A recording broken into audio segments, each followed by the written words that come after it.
Please join me in welcoming the Garden Club of Jacksonville's 2023 Designer of Distinction, Jackie Lacey. Thank you, Denise. Thank you, Tiffany. And thank you, everyone, for allowing me the opportunity to be here.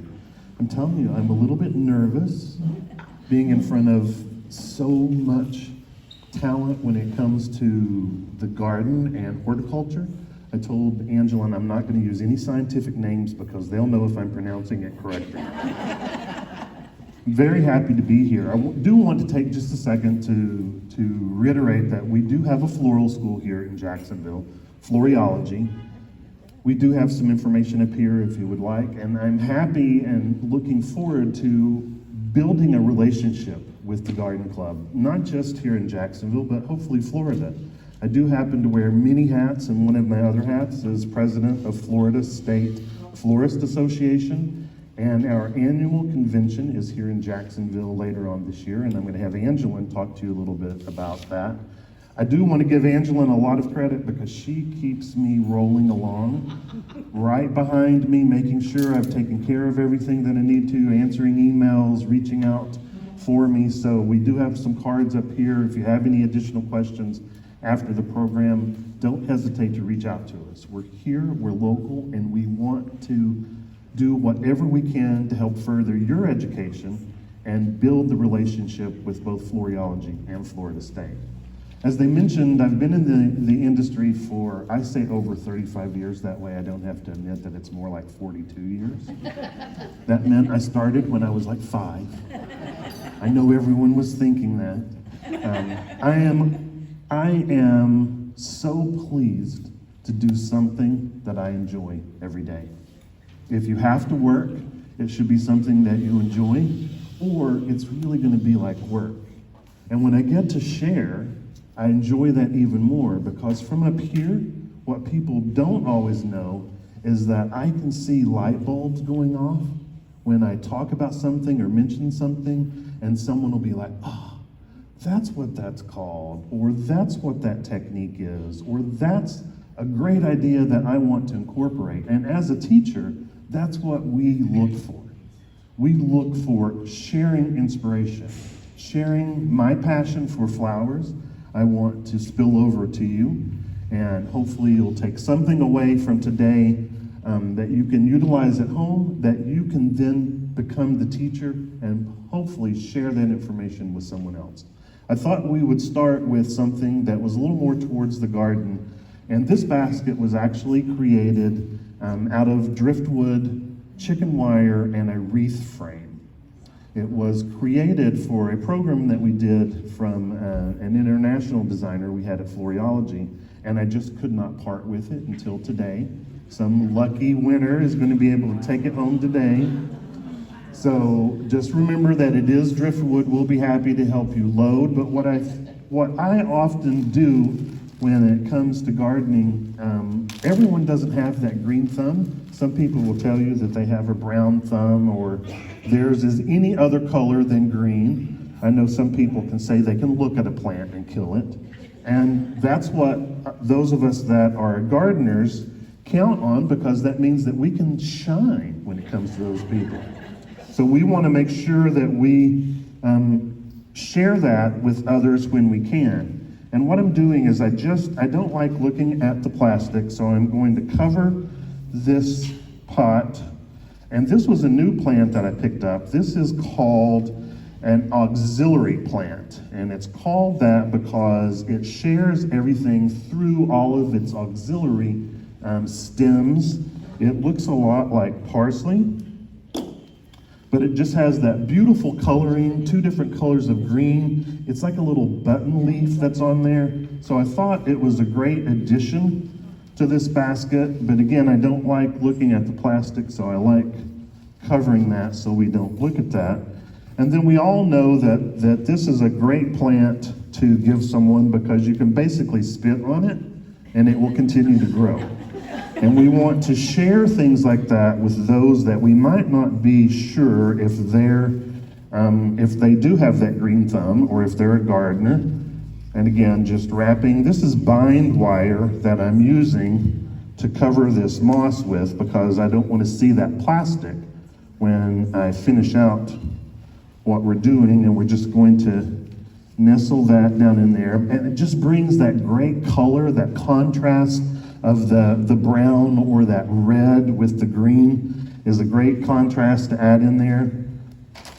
And then just because we know if we're giving this to someone that they're going to have to transplant it, thought it was a great opportunity to add the right kind of dirt in there. And then they're going to need gardening tools. So we just slip those down in here where they won't have to say, I don't know what I'm doing or how to take care of it. And then because we want to add to this chartreuse green, I love that this particular plant comes in a couple of different colors because it allows us to use that to our advantage.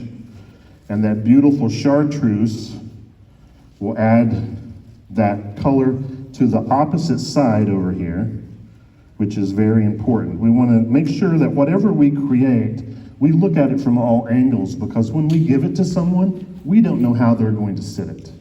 If they sit it here, and because they want to look at the front, especially when it comes to floral design, they want to see the front of that flower arrangement. And many times, if we create something that's one-sided, and the back side isn't just as beautiful as the front side, someone sits it so they can enjoy it. Every person that comes in is looking at the back side of that design. So I want to make sure that anything I create is going to have color in every direction and be able to send this to someone to say, welcome to the neighborhood. I am so glad that you've joined our club, or whatever, an honor. This should go to this young lady here who filled out the information for you guys to receive that award. I think this would be a perfect gift for her to say thank you for thinking of our association and moving us forward. But I will leave that up to you guys. Everything that we're doing is going to be auctioned off except for just 2 items. But this will be one of them that can either be auctioned off, or like I said, I think it's a great gift to go to someone that won that great award for you.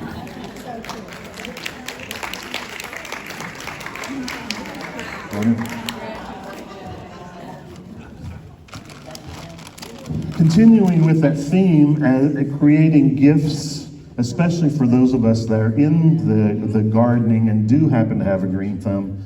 I have about 25 different types of orchids on my lanai, and I pulled up every bit of grass in my back lawn so that I could plant something that I can take cuttings to the school, to do videos, to share that education. But when I think of giving something to someone, because of being in the industry, I love incorporating plants. And especially when I can do a contrast. But I want to make sure that when you are thinking about doing something for someone, when it comes to a plant, be sure that you are passing on plants that have a typical style of care. Something that requires the same amount of sun, that requires the same amount of water. Because what I find often when we're in the retail situation, they do not think about that.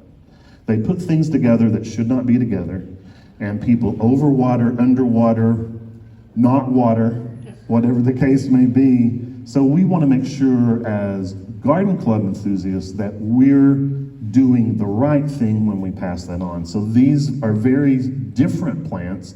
One is succulent, one is not, but they do have similar types of care. So they would be fine to go in a basket. And I love using those contrasts with the beautiful little blue flower that's on there and that chartreuse green. But I am from the South, and it is not done until it is overdone. So we want to look for other things that we could add to that, and I've got just some beautiful little dried lotus pods that we're going to put in here to bring a little that brown color. And then this is called rustic wire. It's a yarn-covered wire that I love to manipulate. I love to just do something that's a little, what we call in the industry, wabi-sabi, not perfectly perfect. This is something that is going to add a little bit of texture, a little bit of color, a little bit more of a natural look to it, and something that is unkept and not necessarily just perfect. I like that little bit of wildness because in today's market, we're dealing with 5 different generations. We have traditionalists, we have the baby boomers, we have the Generation X, who created 2 levels of millennials. We have older millennials and younger millennials, and we have to sell and communicate to them differently. And then we have the new generation now called Generation Z, or Alpha. I think we're running out of letters, so we're starting back over. What we're finding with today's generation, Alpha, is spending about 400 million more per year than their predecessors, the millennials. They embrace flowers because if you think about it, they were coming of that age group over the last 2 or 3 years, and we all know what we just went through. I don't like using that word anymore, what we had to deal with the last couple of years, because we want to get it out of our vocabulary. But during that time, plants and flowers exploded. When we couldn't be there, we sent gifts. We sent floral gifts, or we sent plants, which was great for the industry. But what we find now is everyone is sad because we can't keep up with those numbers. Now that we're going back to what we want to call the new reality or the next reality, we want to look at how do we keep that attention on plants and flowers. What we found in the industry, when people purchased plants during the last couple of years, they didn't just buy one plant. Most of them said they bought as many as 5. So they brought brothers and sisters. But it's that age group that started looking at plants and what they could do, and they're like, I'm not quite ready to commit to a pet, but if I can keep a plant alive, maybe then we can proceed in that growing up thing, because they did not want to grow up during what we were going through. Excuse me. So they bought at least 2 or 3 plants, and then they came back and they bought more.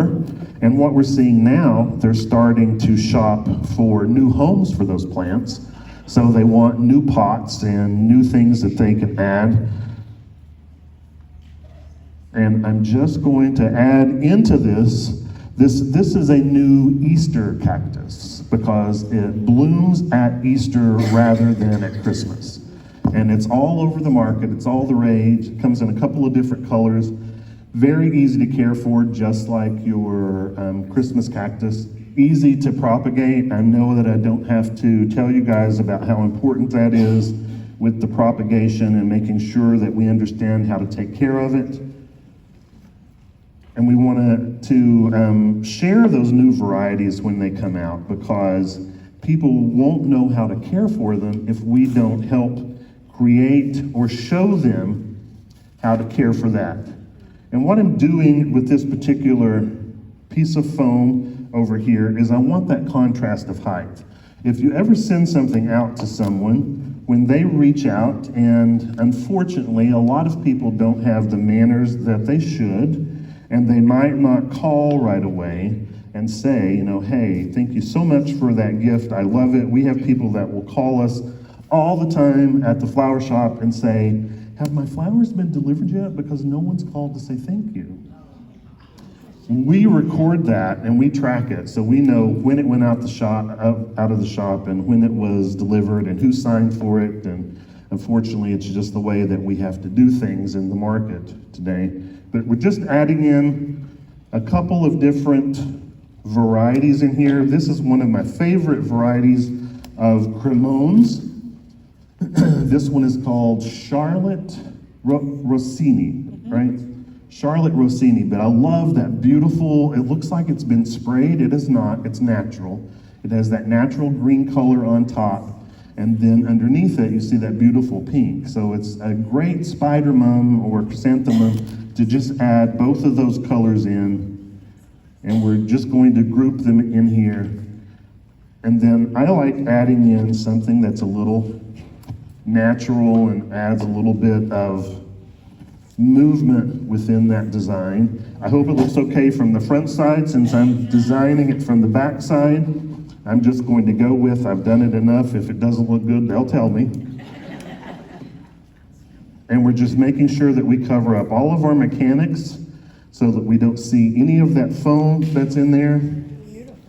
And then can take this to someone with a beautiful card. I would also include care on how to take care of the plants. Or if it's a retail, what we suggest is you use a QR code, which will take them right to your website that gives all the information on how to care for that basket.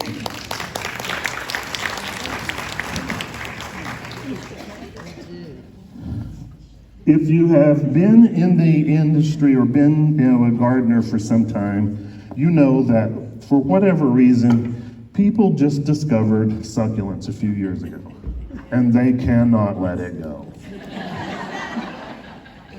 When we do events, it is amazing how many times a bride or a wedding couple will come in and they're like, we want to do something different. We're going to do succulents.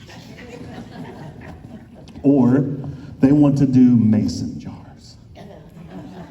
Mason jars and succulents have been plucked, planted, painted, covered in burlap and painted, and now we're painting the succulents because we've done just about everything that can possibly be done to them.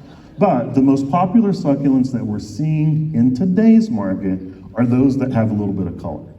So embracing that color, and this is just a trough. I love using low, flat bowls like this because it will fit in anyone's home. If it's going to go on a dining table, you want to make sure that anything on a table, if you put your elbow on the edge of the table, it should be below the wrist or above the head. That does not impede conversation. Well, my grandmother told me that Emily Post, and hopefully many of you know who Emily Post is, she tells us all how we're supposed to behave. We don't ever do that, but we listen.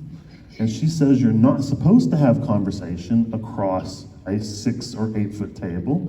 So we've gone to this kind of table so we can talk to everyone we want to.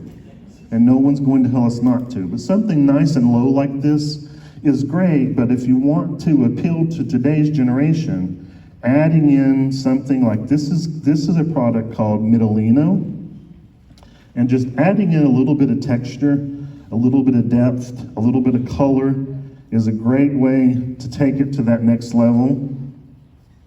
This particular product is available all over the market. It comes in many different colors. This just adds that little bit of turquoise blue, which is super popular right now. You can add in a little bit, and what I just put in there is cost about 3 cents. So you're not adding much in cost in there, but you're adding a ton in color. And if you want to do something that's a little bit more traditional rather than upscale, and remember, we're trying to appeal to every type of market, because it's super flexible, you can also make this look much larger by just adding it in various loops in different directions to create that interest in the design from another dimension. And I'm not going to put them all in there, but you can see now when someone looks at it, this was this big because it's incorporating the height from this product as well. Will you finish that off when it's over there? But that's just a few succulents, a little bit of rock in that nice wooden trough.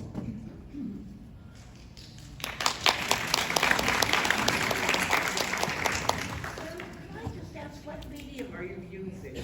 This is called Midolino. No, I mean that they're planted in, which medium?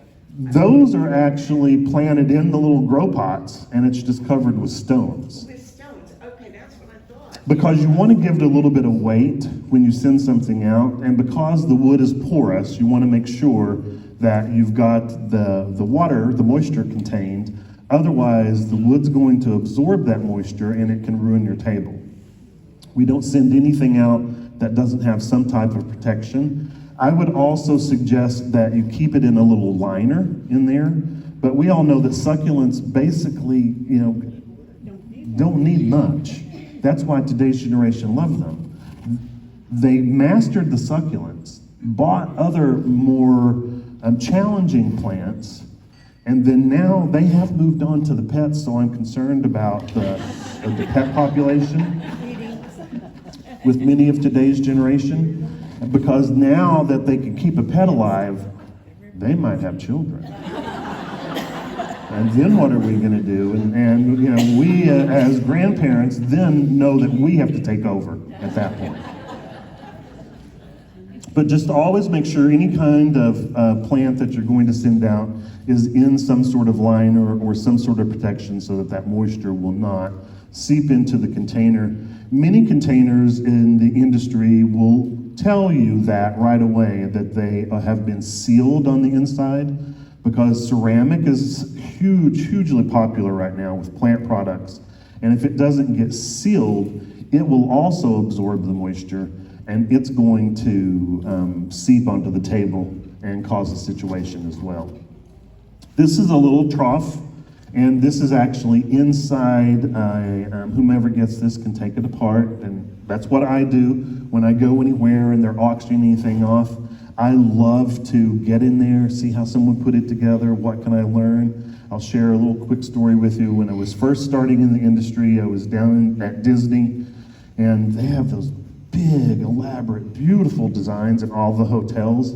So I looked around and I didn't see one, and I climbed up on the booth, and I'm reaching around in there trying to find out how it's put together, and I felt someone tugging on my shorts behind, and I turned around and it was the security guard. And he said, "I don't know what you're doing to get down from there."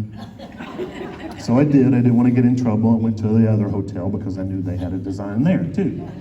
Back up, I didn't see anyone. I'm looking, felt someone tugging, turned around, it was the same security guard. I said, "Don't you have to stay in that one hotel?" And I told them, I said, "I'm sorry, I'm a florist. I just really wanted to see how this was put together.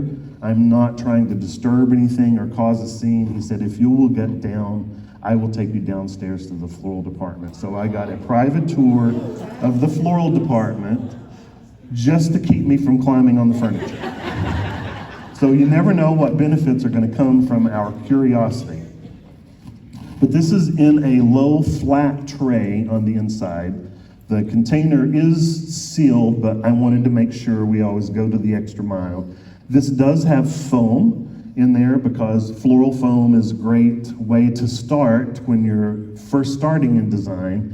And then we had someone bring us a whole bag of this root. We believe that it's ginger root or something. It looks like it was created by something from outer space. But I love the texture and having that root in there, and then with the floral product all just compacted to hold it in place. So that way the floral product has a great water source as well as that texture from the root in there. But again, remembering that it's not done until it's overdone, I like to give something some height and to add natural product because I want it to A, look as large as it possibly can, but then I also find that that's just more interesting than just sending something that anybody else could possibly do. So I'm just looping this around, and I'm going to push it right down into the foam to hold it in place, just adding that little bit of depth and texture to this design. And that's the great thing about using foam, is that it will help you to create something that's a little different, because again, someone gets this, they're going to see it and say that it was much larger, that was so tall, it had some beautiful branches. This has that beautiful new rose. This one in particular one is called blueberry.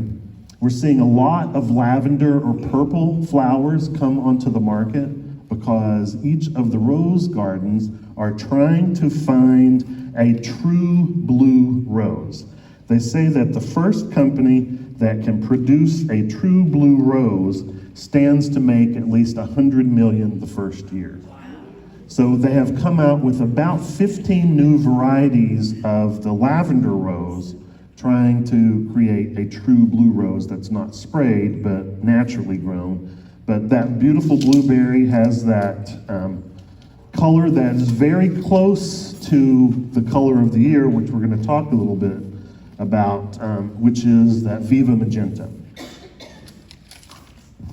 I love tulips, and I especially love tulips being in the South because we get them much earlier than anyone else does in this particular area. But I do laugh because our humidity will make the tulip bloom look like a magnolia bloom in no time. Just opens flat and you can see the entire center, but I'm okay with that because I like floral product to be at a different stage. I don't like those little roses that look like what I call a bullet.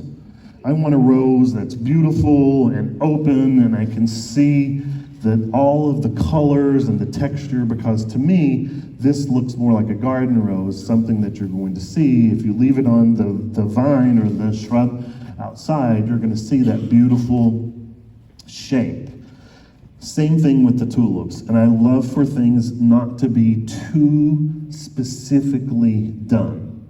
But we also want to look at what are our elements and principles, because the elements and principles of design are why we do what we do and what makes it work. So this is great having it compact. This would be what we would call clouding. We're clouding the designs because it almost looks like those rolling clouds. If you can see, everything's at a little bit of a different height. It's not absolutely just perfect. But to finish this off and to take it to the next level, these are strelitzia leaves, bird of paradise foliage, which we have an opportunity to grow here. And just adding that in, I'm going to do what's called terracing. So you just find where, and all I'm doing is making a little bend in that strelitzia leaf so that we can then add it into the design and create that platform that goes straight across and gives it not just the height, but also an updated look. It's not what you're going to find just everywhere else.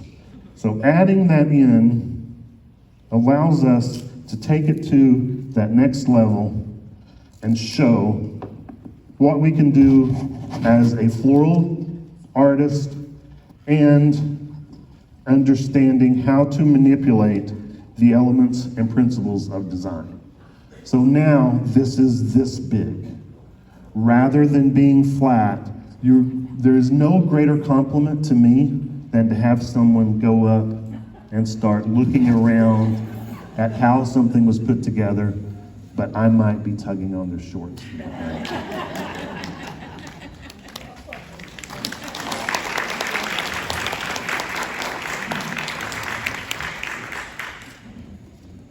All right.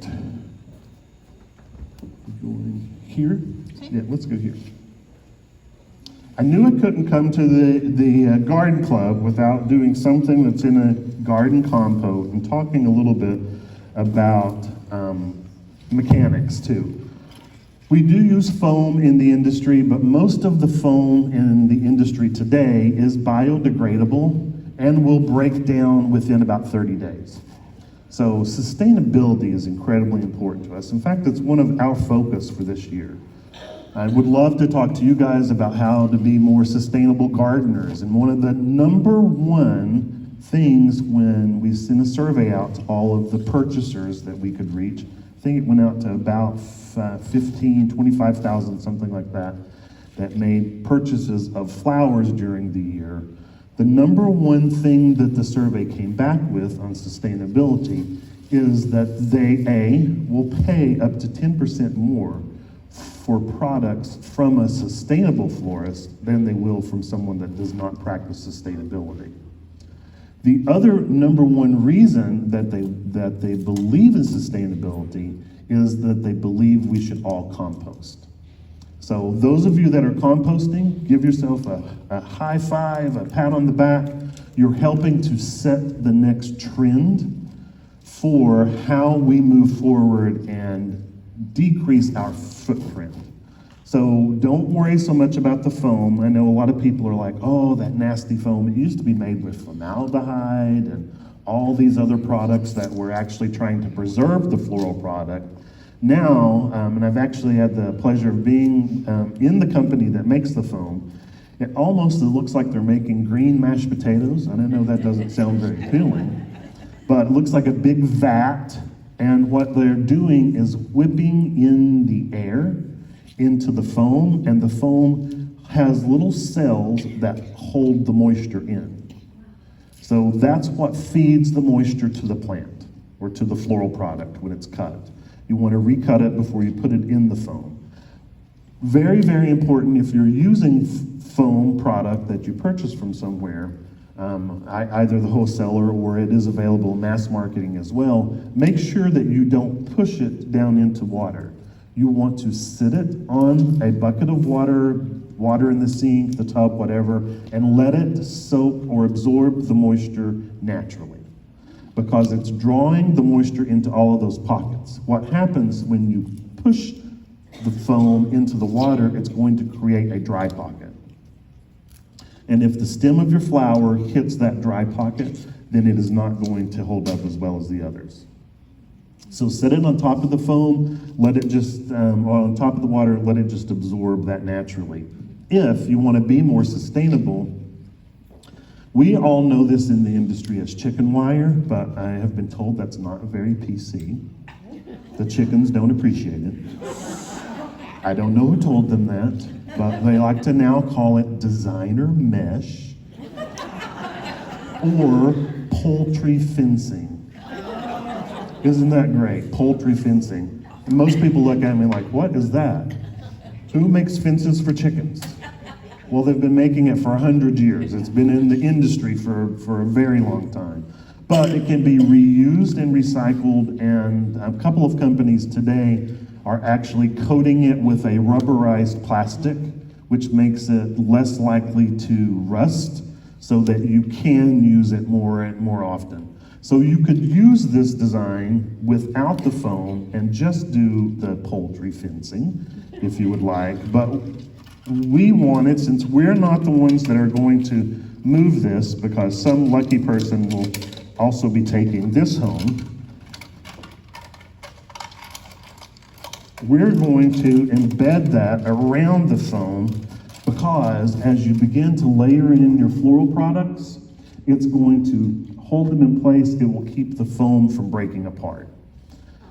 A lot of people, when they first start designing, will put something in, oh, I'm not really sure.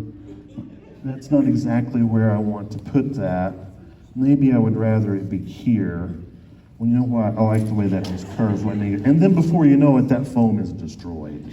It's just a big pile of mush that's on there. So when you're using foam, one of the things that you do want to do is make sure that you look at how you want to use it. And I like to start with one product and get that everywhere that I want it to be seen, because it's not just about making sure the products are, or the colors work well together, but make sure that you have them equally distributed within the design. That's what color is all about. And again, I don't like doing things that look too overdone or too fixed. So I want it to have a little bit of natural appeal. And we love using the foliage from everything, because that's a little bit more natural. So I know that we're putting this iris in here just to have that spikiness, that bit of foliage that sticks out as it goes all the way around. And then I love the beautiful iris, because that color just cannot be found in anything else. And then when we start putting it together with those products and distribute it, you can see how well it works with the orange and the yellow.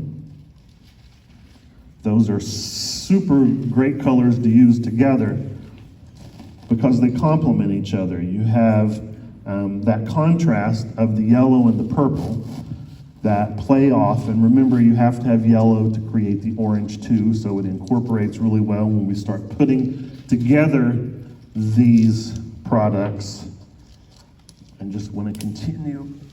And I suggest you do what I just did. Whenever you're designing, occasionally turn the design so that you're looking at the opposite side, and what do I need to do over here? Again, it's not done until It's overdone, but we want to make sure that we understand what we're using, how we're using it, and that everyone is going to get to enjoy that as we continue to add it in. And I love the way that the foliage just goes in every direction. We're seeing that chartreuse green from the tulip foliage mixed with the iris foliage, which is that dark emerald green. Emerald green is a trending color for this season as well. And you can see that I'm saving the lilies for last because they're the most fragile. When you start to add in a lily and then you're working around it, you can easily break off the petals. So I'm going to add those in last, and I know this doesn't sound politically correct, but I love grass. And we have to be careful with that these days because everybody else does too, but in a different way. But I love using lily grass and fountain grass. When I'm doing procurement, Angela will say, because I put fountain grass on there every time, and he's like, you know, they're not going to have it. You're not going to get it, but I'll ask for it. And I get disappointed almost every time lately, so I've now planted it out by my pool, so I will have it when I want it. So it's important. But I like adding this grass in clumps because then we get the movement of the grass, and it just helps to make it all look a little bit more natural, not quite so overdone, because it's like something that you would see out in your garden. And in floral design, we call that vegetative or vegetative design, but really this is a little too fixed to be vegetative. Vegetative should look like you have pretty much put your shovel into the dirt, scooped it up, and it looks more like a natural plant. If we did something like this, then we could call that more vegetative, because you can't fix it too much. And I'm fixing this a little bit too much just because I want to distribute that all over. This would make a great entryway design or something for an event. Often what I will do is to work with my clients on their event order and suggest that we do something like this right in the center of the room, so that everyone has to walk around it. That way everyone will see it, number one, because it's amazing how many times you can create something for an event. And I've had the couple or the event planner come back and say, I never saw that door wreath. Well, the last thing I do before I leave is take pictures of everything I do, because someone can move it when I leave, or people will walk by it and not even notice it. And I want to make sure I've recorded the way I left it, and I can pull those out and I can show them. And this, with the aspidistra, all I'm going to do to make it easy is I love creating texture like we just talked about, looping it right through and piercing it, and then right into the foam. It's quick and easy. It adds in texture in different ways. I'm not going to put it all in the same way. This is a way to cover up my mechanics. So now we start seeing the chartreuse green of the tulips playing off of the emerald green of not just the iris, but also the aspidistra foliage too. So we continue to fill that out and around. Don't hesitate to ask questions. If you have questions about something that I'm doing. Jackie, I have a question. Yes. Do you ever reflex the tulips? Absolutely, but because tulips are about 60, 70% water, you have to be really careful with that. Make sure that you let them come to room temperature before you start reflexing anything. Calla lilies is another. Reflexing the tulips, if you want them to curve in a different direction, you can reflex the stem and manipulate it so that it will bend the opposite direction. Another trick too is if you want that tulip to turn a different direction, put it in your cooler or put it somewhere by a light and face it the opposite direction, and in the morning you will see it turn. Because they're thermotropic, or phototropic, they're going to grow towards the light. And remember, with tulips, they can grow up to 4 inches a day, which is enormous. So that's one of the reasons I do them like this. If you use tulips as a line flower, make sure that that's going to be judged within the next 30 minutes or so. Because that line might be in there like this, or this, or this, depending on where it is sitting in the room and how the light is. And then there's also a lot of products in the industry, like the Bells of Ireland, the molecular, we're gonna look at that in just a moment. That is phototropic and will go towards the heat. When products like that are packaged to be sent out, they're going to be laid flat in the bottom of a box so that as they do change or manipulate, they're going to straighten out or bend in the direction that you want them to bend. So we're just about finished here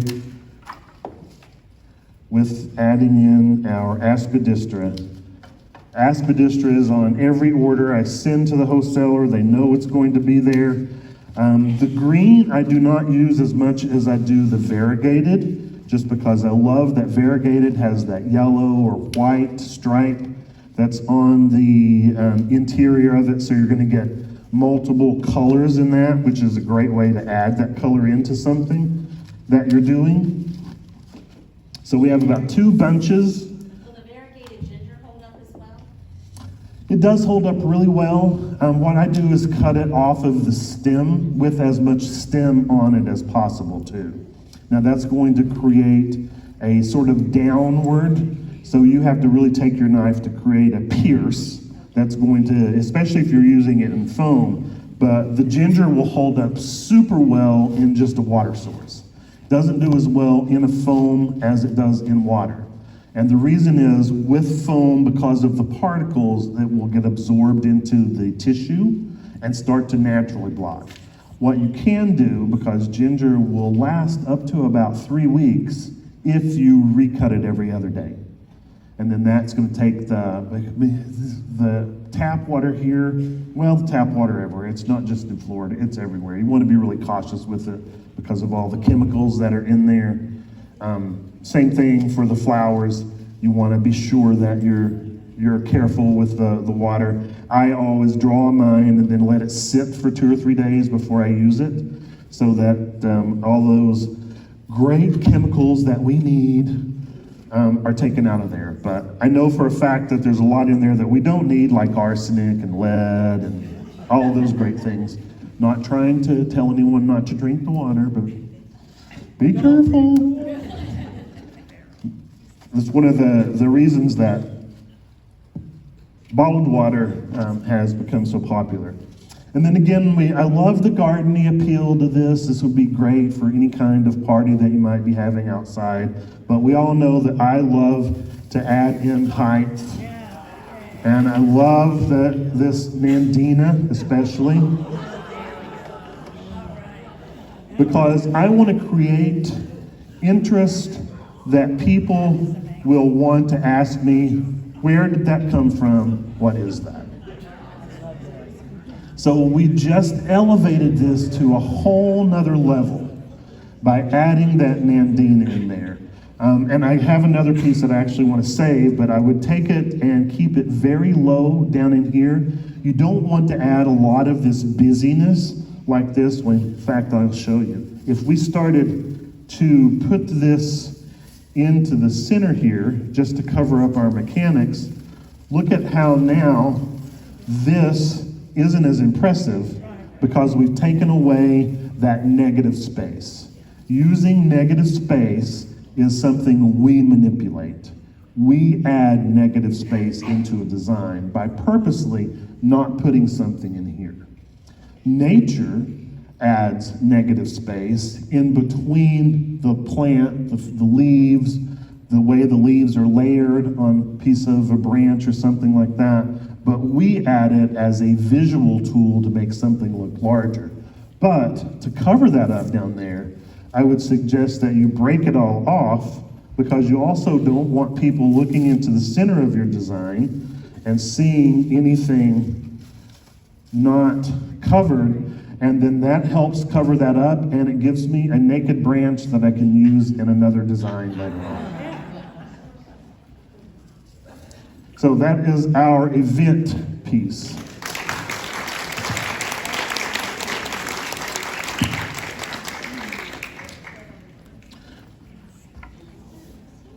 I think we're going here next, right, Angela? No, we're going to go here. I wanted to talk a little bit about the color of the year. And the color of the year is Viva Magenta, and there is a color group that sets that for the entire industry called Pantone. The Pantone color group sets the color of the year for the coming year. They usually announce it in about late November, early December. Now, who gives them the authority to say this is what the color is going to be? They have positioned themselves over the last 25 years to 15 years ago starting to do that. But what we've noticed in the last couple of years, people pulling away from that. And a lot of it has to do with today's generation, because all of us that have children, grandchildren in that age group know that the first thing I don't want that because that's what you did. They don't want hand-me-downs. They don't want antique furniture. They don't want what their parents had. But they're more than willing to pay someone else to beat the crap out of a chest and repaint it, rather than just getting something that's a family heirloom and taking it with them. They want to do that themselves. That's kind of where Pantone has gotten now. It's like, don't tell me what color is going to be popular next year. What we have seen, though, because we are in the decor industry, when it comes to flowers and plants, we help decorate the interior of homes, businesses, things like that. The paint companies are pretty spot on. If you look at what colors they're selecting for colors of the year, especially this year, we had guacamole, we had calming forest. These were all tones of green in that medium green. And anyone that might be, I'm happy to say that I am 62 years old and I love getting older because I'm not looking forward to the alternative.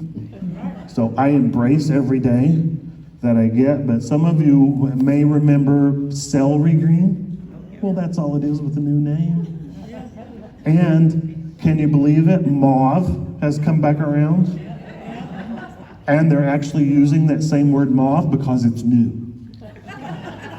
Hello, we can go to my grandma's house and I can show you mauve from the 70s and 80s. Celery green, forest, copper tone. Everyone remembers copper tone and those harvest golds and things like that. We're seeing a lot of those colors come back now because today's generation did not hear those terms. They don't know what those colors are. With the Viva Magenta being color of the year, what we're seeing is that people don't understand it. It says Viva Magenta and it looks burgundy. Magenta is more purple. Viva Magenta is more burgundy, which means it has an underlying stronger red color.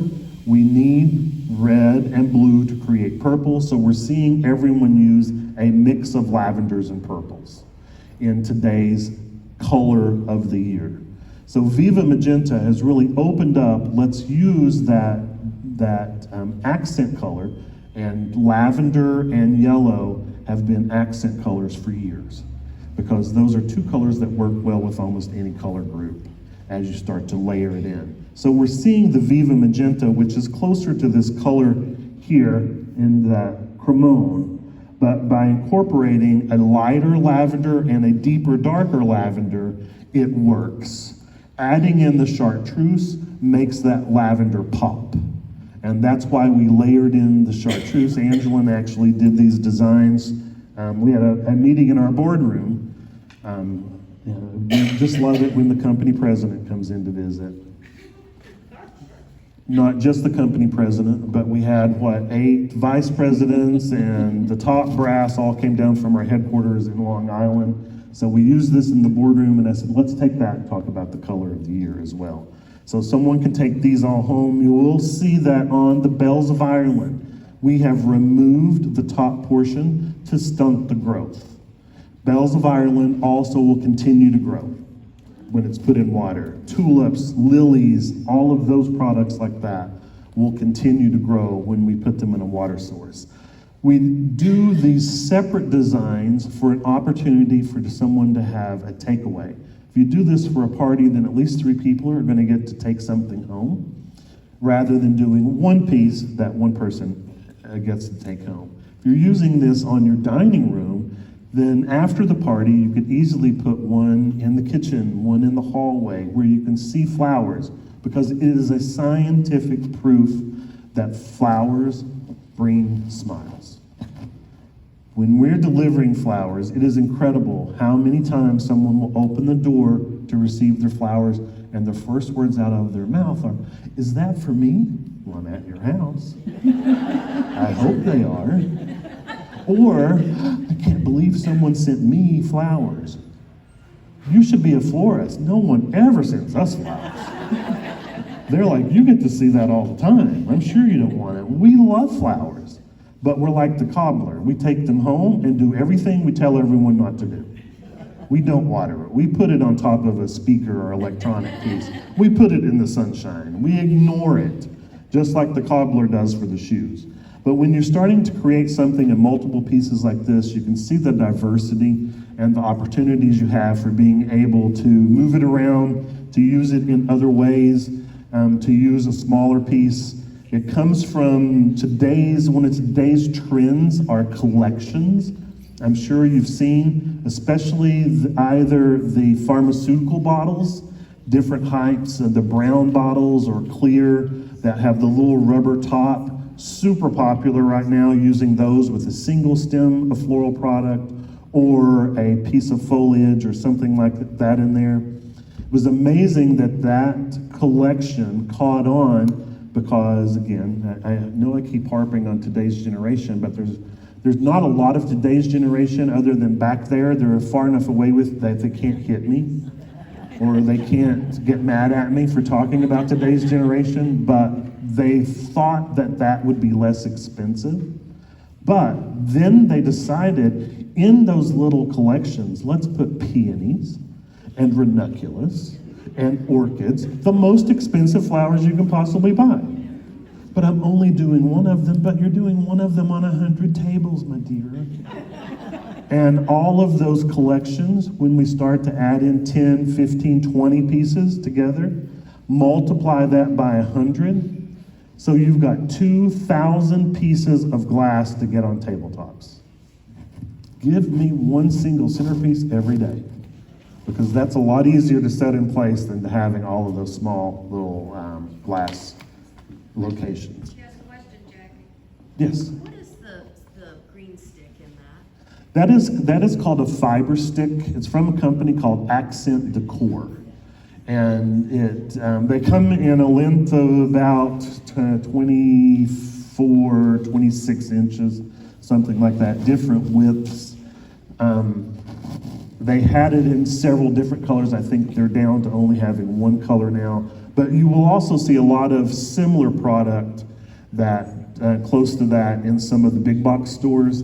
In the industry, we'll see a lot of the products that we use are company specific. We work with the major companies in the industry, Smithers Oasis, because they are all over the world. Accent Decor is a great container company. NAPCO is one of the companies that we work for. We actually work in the building, the NAPCO building, and we create various products like this. But we'll create it. We usually keep it in our line for 1, 2, maybe 3 seasons. And by that point, mass marketing has picked up on it. And then they start producing it by the hundreds of millions at a quarter of the cost. It's not just that we can no longer compete, it's that then we're looking for the next item. What can we introduce now? because you want to set yourself apart, but then you also have to be realistic too. When the big box, and we love to hate Walmart just like we love to hate Martha Stewart sometimes. Bless her heart. She did bring light to flowers, but can we do another design than that roundy moundy wad? We lovingly call things the Martha Stewart wad. Wad of flowers, just put it here. And when it comes to florists, she kind of like set herself up, because in her first book, on the first page, it says, "You do not need a professional florist." So that's pretty much what we said to her. We do not need Martha Stewart. But we see a lot of people that have that same desire to be crafty and to be different, and now they're jumping on here, YouTube, Instagram, all of that, and we have to be on it. When she tells me I have to learn a TikTok dance, I need a few days to ponder that.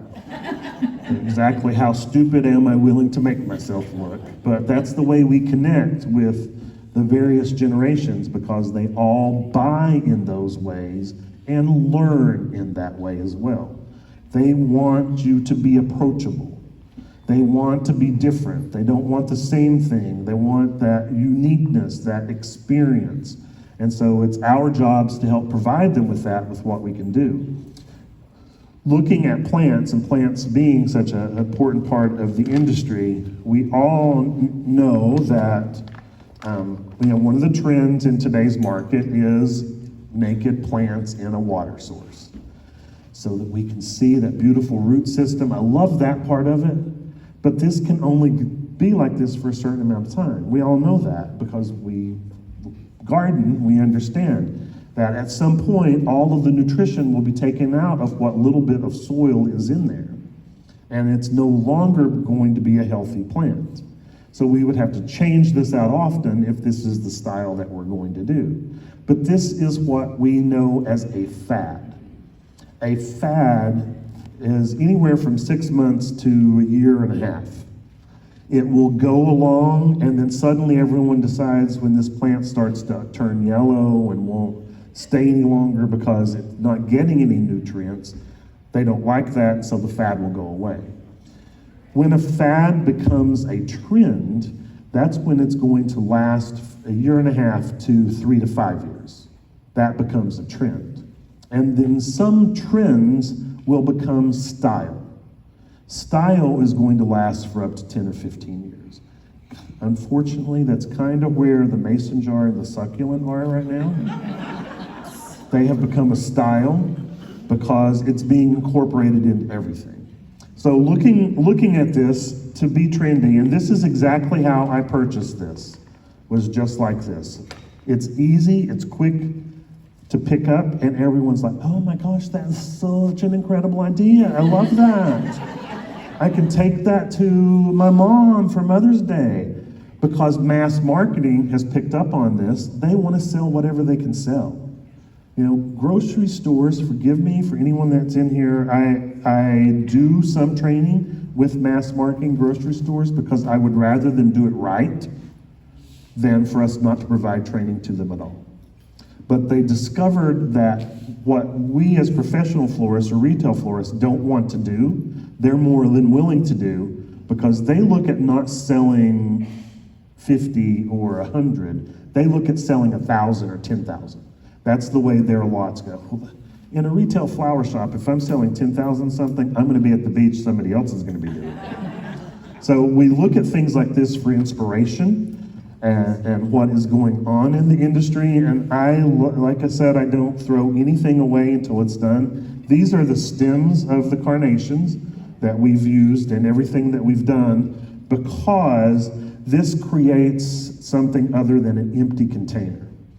Like I was mentioning, when you're doing a centerpiece and you put your elbow on the table, it should be below the wrist or above the head so it does not impede conversation. You can easily sit something, do we have anything in the design? Well, I don't want to mess anything up, but you can easily set something right on top of here for a support that's going to get your design up and out of the way. So I use stems a lot to create that interest in there. Even the rose stems, if you want to use those, because they're green, they're often brown, even better because of the plant connection. So it's very easy to get it up off of the table, and you're able to converse down here. You've got all of your things along the table, and it looks great. Of course, that could be a floral design as well that's up there. And this, with those two different colors of green, create interest. So it's easy to set that up there, thinking. Easy to set that up. That's why I don't throw anything away until it's done. In using the rose stems, I would cut those in smaller pieces like this and just layer in there. And again, you can fill that up. I did a wedding in Hong Kong, and we used about 150,000 roses. It was a sit-down dinner for 600 people at the Ritz-Carlton in Hong Kong, and they had 9 weddings in the hotel that day. So I could only get into the setup room about 2 hours before it started, with a sit-down dinner for 600. And it, you know, when you're in China, you don't do anything like you do anywhere else, because everything is made there. It is less expensive for me to have custom linens made down the street and put on the tables, and we used 72-inch tables surrounded by serpentines. So each table was about, I believe they were about 150, 160 inches across.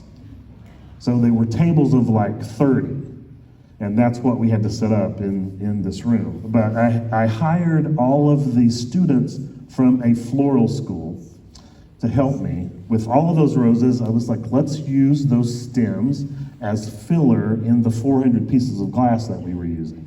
That will give some color, it's something to do, it's recycling, yay.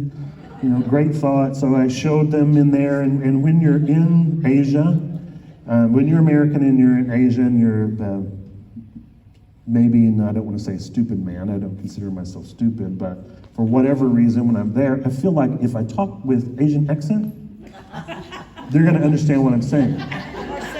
Hello, or loud, or a lot of times with your hands. And I've discovered that their response almost to anything I say was, sure, no problem. We take care for you. So I went in, I showed them, you know, we had all of these stems just piled up, and I said, I want you to cut the stems like this, and then drop them down into a container, and we have all these containers to fill. No problem, we take care for you. So I went away to do some more instruction, gave them a couple hours, like they should be finished for now, right? And so I went in there, and I stepped in the room, and I'm sure all of the blood went from my face, because there was maybe 3 containers done in 2 hours. And that's exactly what I did. I sucked the air out of the room. What I saw was they were taking each piece I did and laying it down and making sure that the next piece they cut was exactly the same. So you have to be specific. So I grabbed the stems and I was like, no, chop, chop, chop, fast, fast, fast.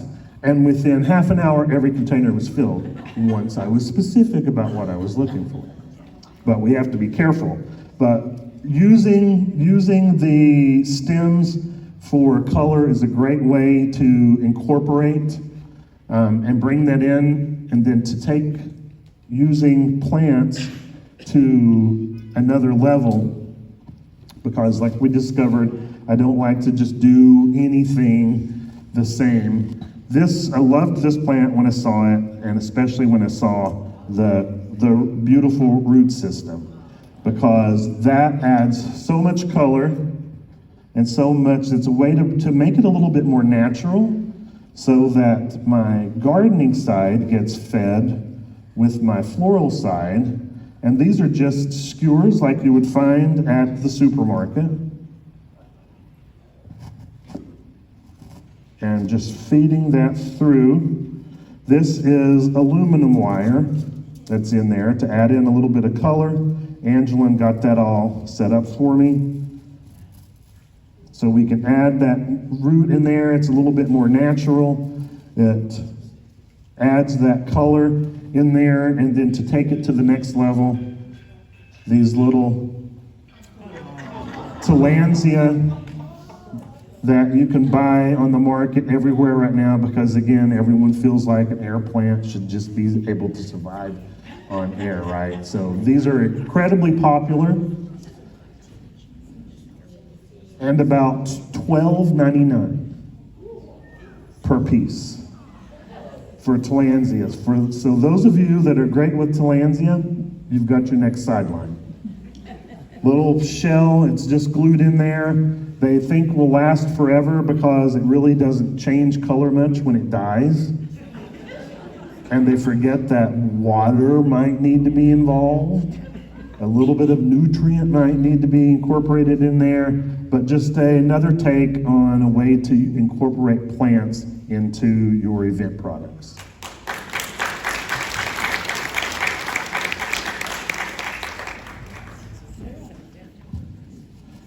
Another great thing that we will create with that wire are just leaves that can be naturally added into anything.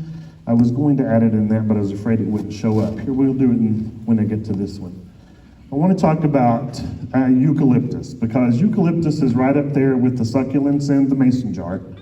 People discovered it a couple of years ago, and now everything has to have silver dollar eucalyptus.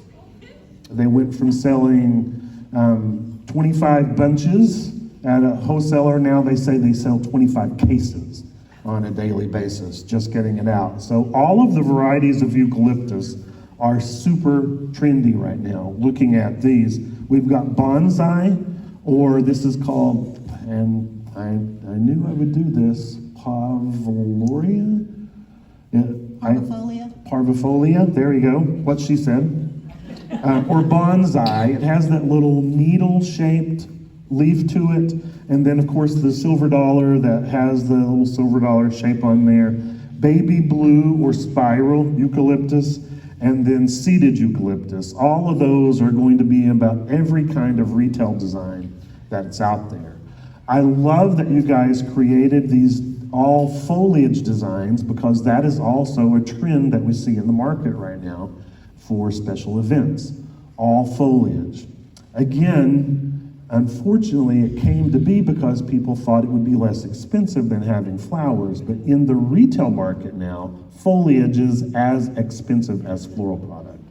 That's why I even try to use my stems, because I paid for the stem just like I did the flower and everything else. I want to try to use everything I can to make it look more natural. But I love these little wrought iron baskets. This was a set that NAPCO had, and then incorporating it doesn't take a ton of flowers, and that's what I try to teach people. Making a statement with fewer stems of flowers increase your ability to share that passion. It increases the ability for people to understand. So using a different kind of product in a little different way, let that cremone stand for itself. You don't need a ton of it in there. You start mixing it all up, like some of these larger ones, sometimes you don't even see it because there's so much in there. But the mini green hydrangea, which is just young hydrangea that hasn't opened yet, is that chartreuse green, super popular. It's a smaller head, so we get it at a little less cost. Adding the root in there for texture, and then just adding my stems from the carnations. I just bent those in and added those in for texture and bring in another color. Using everything you've got allows you to incorporate all of the cost into what you're creating, or it also helps in that sustainability. We're not throwing that away, we're incorporating it into what we do. So it helps to pass that along, and you would encourage whomever you're going to give this to that they compost, recycle, use everything that they can that's in that design, and let some of it, being up tall like this, lets me really appreciate that new color and variety. And then embedding something low, because carnations get a really bad rap. They'll call a retail florist, and I don't want any of that baby's breath or carnations or leather leaf in there. Now, because today's generation, we took all of that out of our design. Today's generation calls and they want baby's breath, carnations, and leather leaf.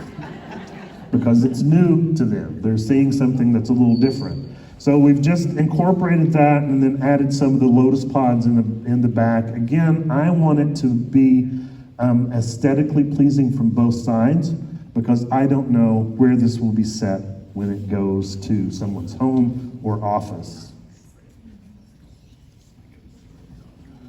In that set, too, with getting something up off the table, for an entryway or just to, maybe on half of the tables, when I do events, I like to do 2 different sizes of designs, something low on the table with lots of candles. We all look younger and healthier in candlelight. I say bring back gas lamps.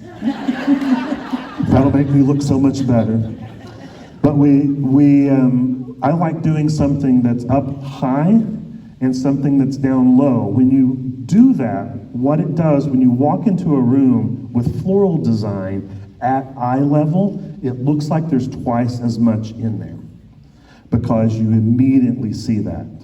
Then when you create on the other tables something that's low down to the tabletop, then you create interest so people want to walk around and see what's different. Or if you incorporate a third one in there, that's going to create people socializing, because it's their natural inquisitive, why did that table get that big tall design? And I got the candles and floating petals. They start rationalizing, so they want to go to all those tables and see what's going on and see the difference. So it will help them start to socialize a little better. With this particular design, I wanted to talk about the trend that we're seeing in the market of tropical floral product added into your garden style. With the ivy and the amaranthus being more of a garden type of design, and then just incorporating that. This is called Midori. I love anthurium. They're beautiful. They last for a super long time. They're very interesting with the color.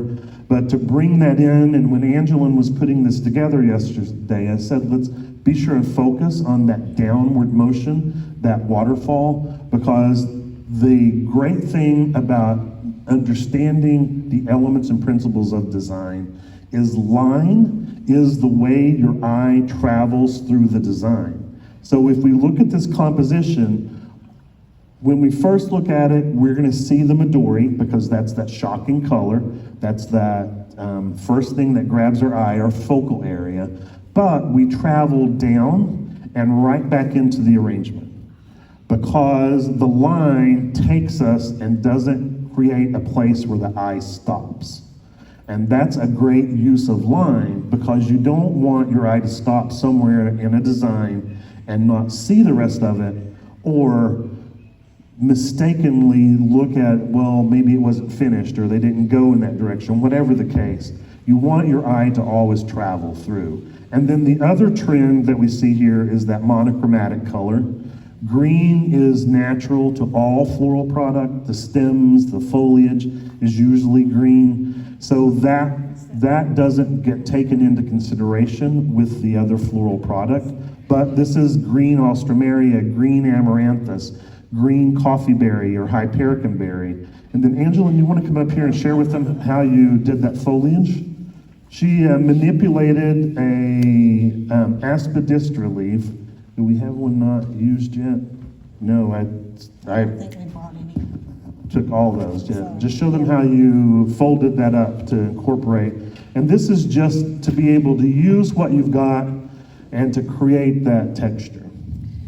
So you remember how we used to pleat years and years ago? That is all I did, is I took the leaf and pleated it, and then took a stapler and stapled it in place. And just layering those in, we'll set this off to the side and you can look at it. It creates so much interest that you want to look and see how things are put in there. What is the secret of the ivy to keep it looking good in the arrangement? I have problems with that. Once it's been cut, we would circle it and the bottom completely submerged in water.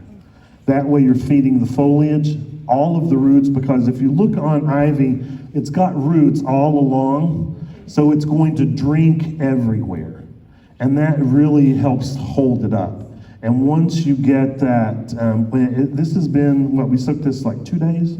It's been soaking for like 2 days in the water. It will hold up pretty well for your event that way. Otherwise, sometimes the foliage can get a little weak, but you want it to look that firm. And then with the lily grass rose, this is 9 pieces? 9 pieces. 9 pieces of lily grass woven into a rose. We do a full class on foliage manipulation. So one of the things that on the brochures that we have up here, we can do a private class for, as long as we've got at least 10 people, we can set up a class on a specific topic. We could do a series of classes. We are happy to connect with you in any way that we can provide that to the garden club. But at least 10 people, and we can do something like the foliage. You could bring your foliage that you've got here, and we could show you different things that you could do for that. Or I've done table settings, holiday decor, you name it, we can do just about any. After 40 years in the business, I've got a plethora of information to share. The last series in that, because again, we know that, like we talked about, it's not done till it's overdone. Because when you put this on a table, you don't want people looking into the mechanics of what you've got going on up here. You want to either paint the bowl that you're going to put up there or layer it, and what we've done is layer it with moss. So we're looking at the moss. And then just a little something for our coffee table. or that, bedside table. But we did cluster all of the floral product, which is a trend that we're still seeing in the market.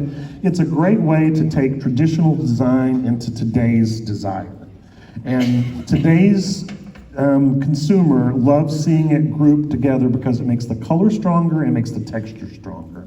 So it's a great way to pull all of that together just by grouping it when you put it in there. But you'll notice that we've got a couple of groups on either side. You just don't want to be able to see both groups at one time.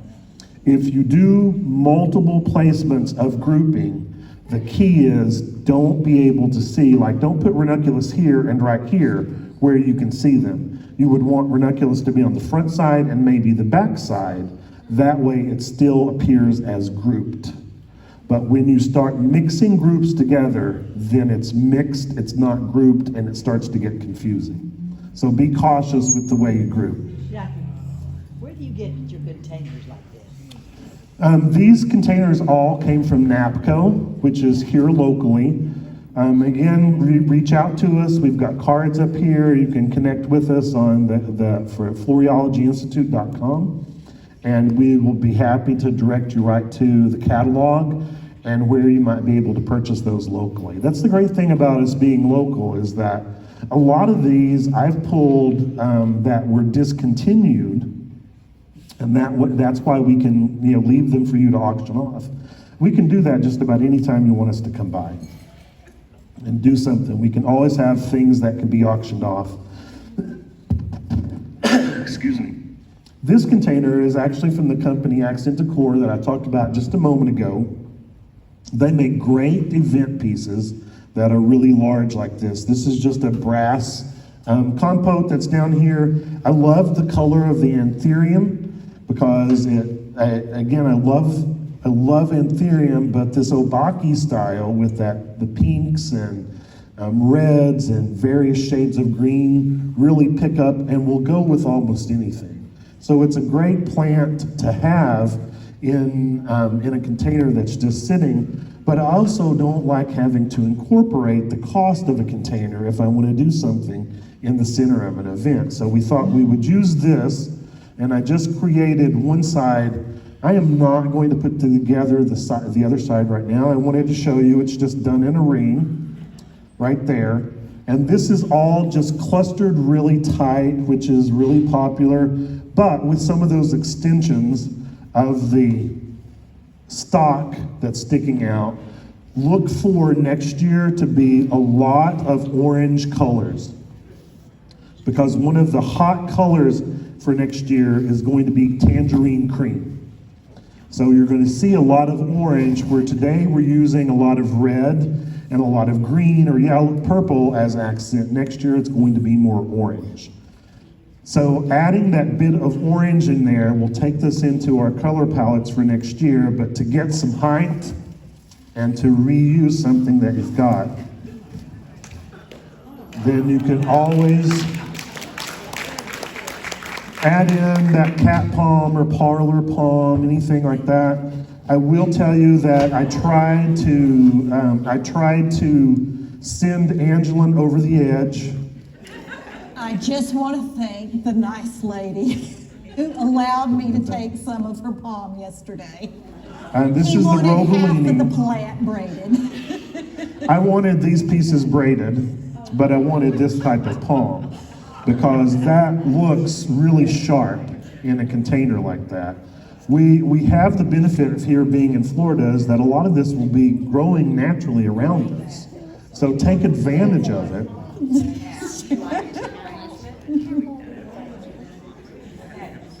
15 minutes maybe. Yeah, she was asking how long did it take. It's about 15 minutes per piece. You staple it once you braid it? And I did an event. With 50 tables, and we braided every palm. Those designers will no longer work with me. I did. They joined forces with the other group of designers that I asked to clip the stems, Just a palm. because they said that should be something we make prisoners do. But it's just braided on each side. And then you can either cut these off that leave out the back, or one of the other things you can do is push them back up through if you have the time to push them back in, just so that you've got a nice clean palm that goes in there. Because you can see it makes such a statement when it's braided like that. But a great way to incorporate today's trends in a container that you might have, but to take it to that next edge. We can all see that this beautiful amaranthus in here, but I thought it would be great to add in a couple of other colors, because when you start layering in the darker tones, you can see how it starts to come alive when we're adding in the contrast of the green and the red together. Do we have the bolt for this? It's And yarn. Just layering it in, and this is actually yarn that we bought at the. Yeah, I would bring the bolt out here. We brought it just to prove this is yarn that you can get at the hobby store. That looks super similar, and this we can use time and time again. So you can get this preserved as well, but it's super expensive. And like I said, my budget starts at 0 and I have to work down. So I look for things that I can use time and time again.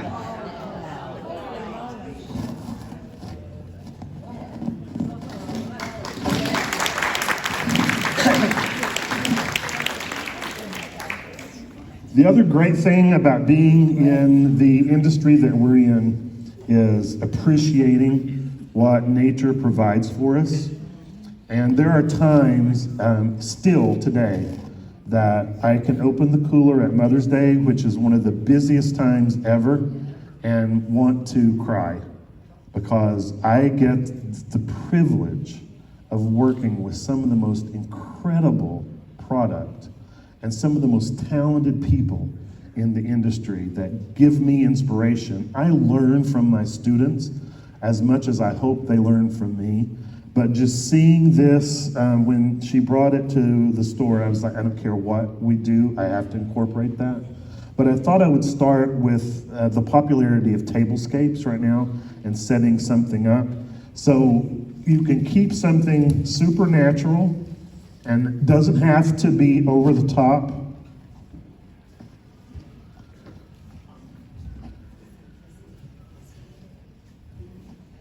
And work what looks like plants in there, and then use what props you might have to bring in that next level.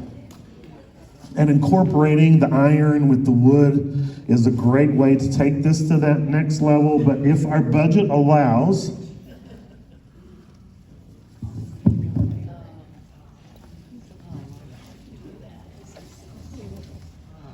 and if you will allow me to be over by about 5 or 10 minutes, I will finish this out. Because this piece here is done in our poultry fencing. Created just a little pillow out of folding it up, and we thought we would create another one here on this end to mimic that, just to show you that I was being completely honest. We did that in the poultry fencing. And you start, and you can do this at any event that you might have. You're going to start with whatever foliage that you're using. Doesn't have to have super long stems. You want them to be about 5 or 6 inches.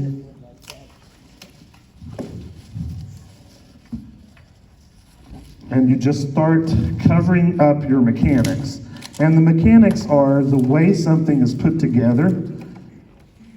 And the more we stick in here, the more it covers it up, as well as the more grid, so to speak, that you're creating for your floral product to stay in as well. How long will that last without the water? I would, if I were doing this for an event, then I would put any of the questionable floral product in a water tube. Like the hydrangea is what we would call questionable because it has to have a water source. I would probably also tube the Gerber daisy, maybe the lily, but the roses will hold up for a good 5-6 hours, maybe even longer. Especially if you use an anti-transparent. If you are doing floral design, make sure you get yourself something called an anti-transparent, and it's just a spray, because things like hydrangea drink from the bloom as well as the stem.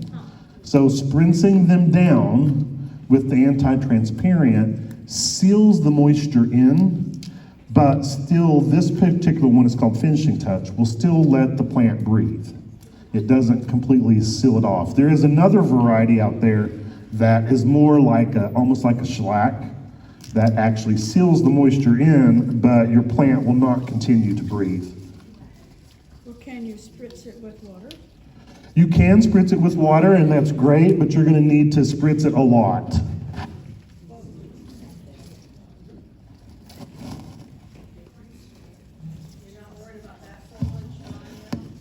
No, the eucalyptus will hold up really well because most garlands are made out of things like that, and you're not going to have a water source anyway. How much would this cost? You know, That is my personal piece of driftwood. so that would normally cost is a lot. But I get asked that all the time. Wherever I travel, and it's hard for me to tell you exactly because I don't know what your overhead is. I don't know what your mortgage is. I don't know how much you mark things up. People do a different costing for everything that they do. So I would have to have that, but my answer to that question is as much as I could possibly sell it for. To be fair, what I would do is I'm going to take the cost of everything that I'm doing, and I'm going to multiply it by whatever my standard markup is, whether that be, I keep moving it and I keep thinking I'm making it fall. Generally, here in this area, you're going to see probably a 2.5 to 4% increase, or 4 times, depending on where you are in town and what your costs are, how much you charge for labor.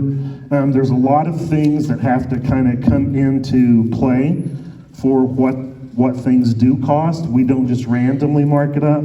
But my suggestion to everyone that I work with is be fair about it. If that's what you have to mark things up, I understand that. That's what our cost. That's what we have to do.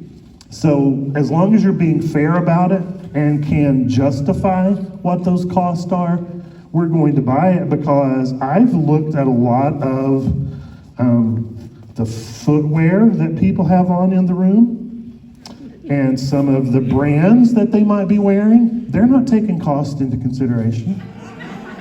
They're buying that because they like it. How much is this worth if this is something you want? So that's what you have to look at. You know, when we start asking questions that can't truly be answered mathematically, then we have to look at why. Are we willing to pay for that? And when I talk to people in the industry that have a shop or just starting, because we see a lot of people today that just, you know, they sell in their home, and I embrace that. We used to not like that in the industry, but we have to embrace it in today's market, because it's cheaper than having a retail space, because you've got so many other costs that are involved in that retail space that you have to be fair. But I also want to make sure that I'm not just, you know, it's like, I want a new car. Am I going to the Ford dealership, or am I looking for a Mercedes? I know what my budget is. I want to work with people on what their budget is. Can everyone afford this? No. Is there something I can do that everyone could afford? I could rent them the driftwood. They could have their own plants. I could rent them the props. They can afford it. I could take just chrysanthemums and do a trail along the driftwood. I could use just foliage. I could put moss and just flower petals. If I use my creativity, I can make this affordable for everyone. And I think that's what we have to do when we're in retail. I do love what I do, and it is challenging to be able to do that for everyone, because sometimes people are unrealistic. I had a bride that came in, she brought in Preston Bailey's magazine with a beautiful floral design that was on the bottom of the page that she brought in. It said right there in plain English that each design was $1,600. I don't know if you noticed or not, but I like fancy shoes. It's the one thing that I can do and get away with, and people don't get too upset with me. So I like fancy shoes. I also like fancy shirts. If you saw my advertisement that we did, I had someone that mentioned it. I like fancy shirts too. So, you know, I don't have children. I have shoes. I have a closet I built for my shoes. In each pair of shoes, I have a photo, and it says sitting only for stage wear. Very comfortable. Never put these on your feet again. I know that you know what I'm talking about. We have those shoes that we look great in when we're standing still. But we don't dare move, or we're going to wince when we do. So she said, you know, she showed me the pages of paper. I saw that they were $1,600 each. I automatically was buying shoes in my head. And then I asked her, I said, okay, how many designs do we do? And she said, I'm going to need probably 100. I just bought a new closet too, in my head. And what's our budget? She said, I was hoping you could do something for $75. Wah, wah, wah, wah. All my shoes went back and I had to cancel the closet. People don't have that reality because they don't work with it. You as gardeners know where to buy the best plants, but you also are buying plants that you know are healthy, that are raised properly, that are going to continue to grow. That means that you don't buy them everywhere. You buy them at certain places, but you might pay a little more because you know that plant is going to survive, that it was raised the way it should have been. It's the same thing for floral product too. We want to be fair with what we're doing. We want to make sure that we are charging something for our artistry, because you have to pay to continue to get your education. That cost should be passed on to customers that you work with. If you are doing it for joy, there's still a certain amount of cost that's involved. And it's amazing how people will see what you're producing in your garden and feel free to ask you to provide them with the floral product, the benefit of what you're doing. But how many times do they come and help you? How many times do they weed for you? I'm not afraid to ask. Come and help me, and I'll be able to help you. With us being here from Floriology, like I said, I would love to come back again. I would love to be able to work with you as much as possible. I want to take just a second for Angela to just mention our Florida State Floral Convention, which will be here in July. And we are looking for volunteers. We actually created a special rate for you. You could attend that day. I think it was $59.99, right? Well, it is today. It is today. He's the boss. You can reach out, and being the president of the association, I can set the price, I guess. But you can attend that day for $59.99 if you will give us at least an hour in the back, taking some of the floral products from demos like this and rearranging it into the containers that we provide. And we would like to be able to fulfill that one order for 200 designs. That means everyone in the facility will get a floral arrangement. So we want to repurpose everything that we've got. It's here in Jacksonville. It's actually at the Hyatt at Riverfront down front. There's some brochures up here from Florida State. But if you would be willing to work that day with us, you have to go through Angeline to get registered. Her cards are up here. You can reach out to her. She'll tell you how to do that. But share a little bit more information. So our convention will be July 26th through the 30th. And like he said, it's here at the Hyatt, right down Riverfront. We stand back a little bit. We will be attempting to, instead of throwing away a lot of the flowers that we have left over, we want to be able to pass them along to help make someone smile. So several of you sent me some contacts, some leads, and I've been in contact with people, and there is a facility that if they're at full capacity with women and children, they will have 225 residents. And we would like to see everybody there be able to get something, because you know, women and children are on my heart all the time, and I just think that if we can go and bless them, that would be a great opportunity for us, and I think for you as well. And we have 5 programs that are going on that weekend. If you wanted to attend between Saturday and Sunday, there are 5 stage programs. Hitomi Gilliam, who is a well-known designer in the industry, is doing a program. We have been holding an international design competition. We had 23 countries that did over 2,500 votes for the top 3 people to be brought. One from Indonesia, one is coming from Poland, the other one happens to be from Florida, yay Florida. But the top 3 will finish their competition on stage in front of everyone. with their techniques. We have Paul Miller from Sunshine Bouquet. We have Derek Woodruff from Syndicate Sales that's doing a terrarium class. So we have opportunities for classes as well as for all of the programs that will be presented as well. So we hope that we'll see some of you there. We hope that we will reach out to Floriology and allow us to share with you again. I appreciate your attention and for allowing me to be a few minutes over today. Thank you so much. I hope to see you again.